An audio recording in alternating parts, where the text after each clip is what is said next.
Good morning students. आपको पता है किसका चित्र दिखाई दे रहा है सबको? गांधी जी का। जो ये हमारा नेक्स्ट चैप्टर है वो इन्हीं से ही रिलेटेड है, इन्हीं से ही संबंधित है। तो चलिए आइए पढ़ते हैं। क्या आश्रम का अनुमानित व्यय। चलिए, हाँ जी, तो हमारे चैप्टर का क्या नाम है? आश्रम का अनुमानित व्यय। यानी कि जो गांधी जी का अपना आश्रम था उसकी वो देख रेख, उसको सही तरीके से सारे काम किस तरह होते हैं उस चीज को सही तरीके से करना, हर चीज का खर्च सही तरीके से करना, वो अपने आश्रम में हर चीज का हिसाब रखते थे। उसके बारे में ये जो हमारा चैप्टर है, आइए पढ़ते हैं हम इसके बारे में।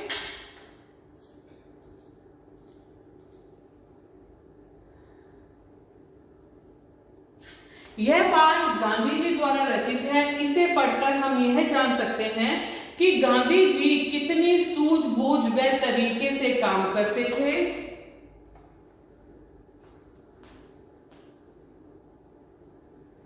गांधी जी का मानना था कि आरंभ में आश्रम में 40 के करीब लोग रहते होंगे और कुछ समय बाद 50 भी हो सकते हैं। समय अनुसार अतिथि भी आश्रम में आएंगे, उनका औसत हम 10 लगा सकते हैं।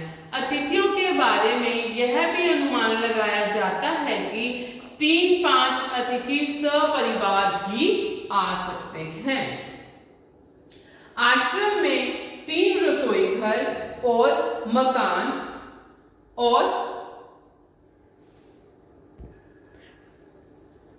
कुल 50,000 वर्ग फुट क्षेत्रफल में बनाना चाहिए।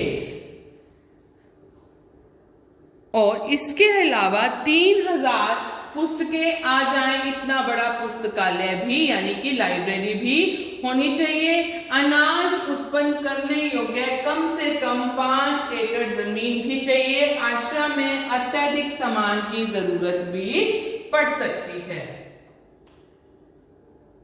खेती हेतु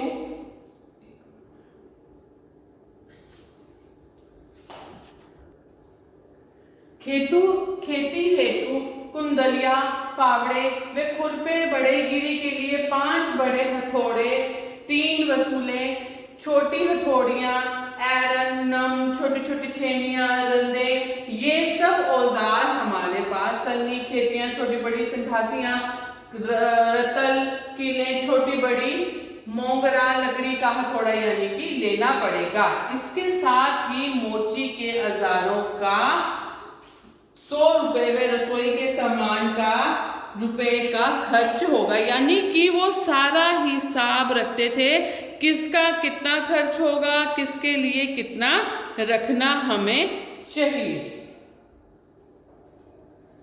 मेहमानों के लिए एक बैलगाड़ी भी आवश्यकता पड़ेगी ताकि उन्हें स्टेशन से सामान लाने में परेशानी ना उठानी पड़े। खाने के खर्च में कितने रुपए मासिक प्रति व्यक्ति लगाया जाए, तो कितने लोगों का वार्षिक खर्च कितना आएगा, ये सब का अनुमान वो लगा के चलते थे। प्रमुख लोगों की इच्छा यह थी कि अहमदाबाद में एक प्रयोग 1 वर्ष तक किया जाए। गांधी जी तो यह मांग भी थी कि अहमदाबाद उन्हें पूरी जमीन और मकान सभी दे दो, बाकी खर्च वे कहीं और से या दूसरी तरह जुटा लेंगे।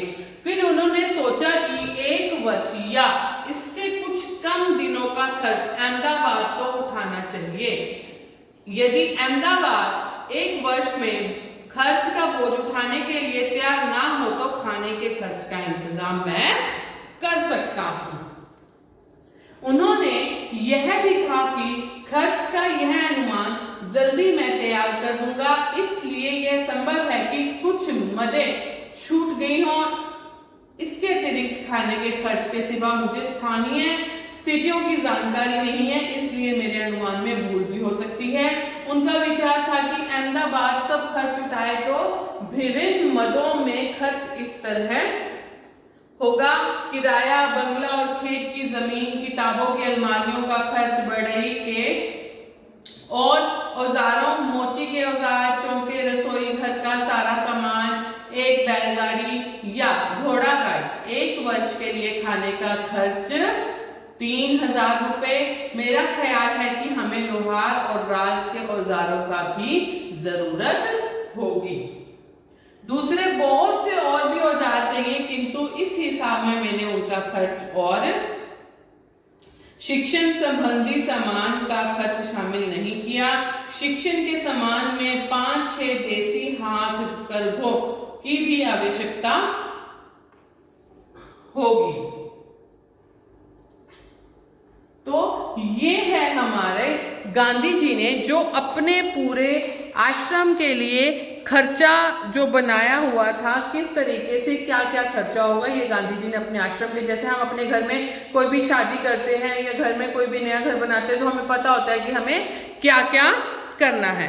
तो इसके बाद आप अपने गांधी जी के बारे में, महात्मा गांधी जी के ऊपर निबंध लिखेंगे और उसमें उनके जीवन के बारे में कुछ बातें भी लिखेंगे। कहाँ उनका जन्म हुआ, क्या उनके माता पिता जी का नाम था, क्या क्या किया उन्होंने हमारे देश के लिए, ये सब कुछ, ठीक है।